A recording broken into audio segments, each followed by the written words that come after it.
deforestation! Okay, I'm with Mr. Tim O'Brien, the unofficial mayor of Chester and Lake Almanor. Well, thank you, Jungle Bird. How you doing? I'm doing great. How are you? Yeah, great. Just, I think the first question is, how do you get the title unofficial mayor? Well, I got the title because my dog ran for mayor and won the election, and I take the dog around with me wherever I go. So I'm actually the spokesman for the mayor. Okay. Yeah. Chloe, my dog, golden retriever, is the unofficial mayor of Chester Lake Almanor. Fantastic, that's great. And I'm her guardian. So how does she stand on some issues? she is paws up on deforestation. Okay. So this is recently you had a fire here, didn't you? Could you just briefly tell us what happened there? We had the Chips Fire. Started in July 29th, 2012. And as most forest fires started out small acreage. But it started evidently in an area that was fairly steep and had a lot of fuel. Okay. And quickly got out of control. Okay. And then it lasted 33 days, encompassing 100 square miles.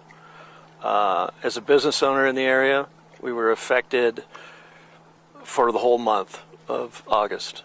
Loss of tourism, loss of people come into the area. We had a tremendous amount of smoke for at least 24 of the days, and being a resort area, and mostly a summer resort area, we lost a good third of our tourist season. Mm-hmm. So for a small area, rural area in California like us, it's a devastating thing. Yeah. It's going to be devastating for the retail storefronts, especially as they get to go into winter, into the slow season. They didn't make that August money, so it's going to be a tough year for all of us. Mm-hmm. So the smoke, I mean, how terrible was that? What was the visibility like? Well, at some times, a lot of days you couldn't see across the lake. Wow. Yeah. So visibility was sometimes just a quarter mile, not very far. Okay. Yeah. Ash fell down on most houses. As you got closer to the dam, a lot of houses had burning embers that land on their houses and yards and things like that. That's very, very dangerous. Very dangerous. I mean, the fire got so hot at certain points because there was so much fuel that it looked like a bomb had gone off, because the smoke billow would go up 20, 30,000 feet in the air. Wow. Yeah. And so it ended up being what we call a catastrophic fire. Mm-hmm. To burn 100 square miles, and a lot of it catastrophically burned, like moonscaped, mm-hmm. Is a terrible thing. Yeah, and we see this in the film later on when we interview the guys from the Collins Pines. Yeah. People. So I mean, from their perspective, this fire is not unique to this area. It's happening all over California. It seems like they're starting to happen in the western United States more often. Okay. I'm sure there's schools of thought. My school of thought is the federal government's management of the land could be a little more proactive. Yeah. They keep a lot of their property with too much fuel on it, and so when these fires do start, instead of just burning the underbrush, they burn up to the crowns of the trees.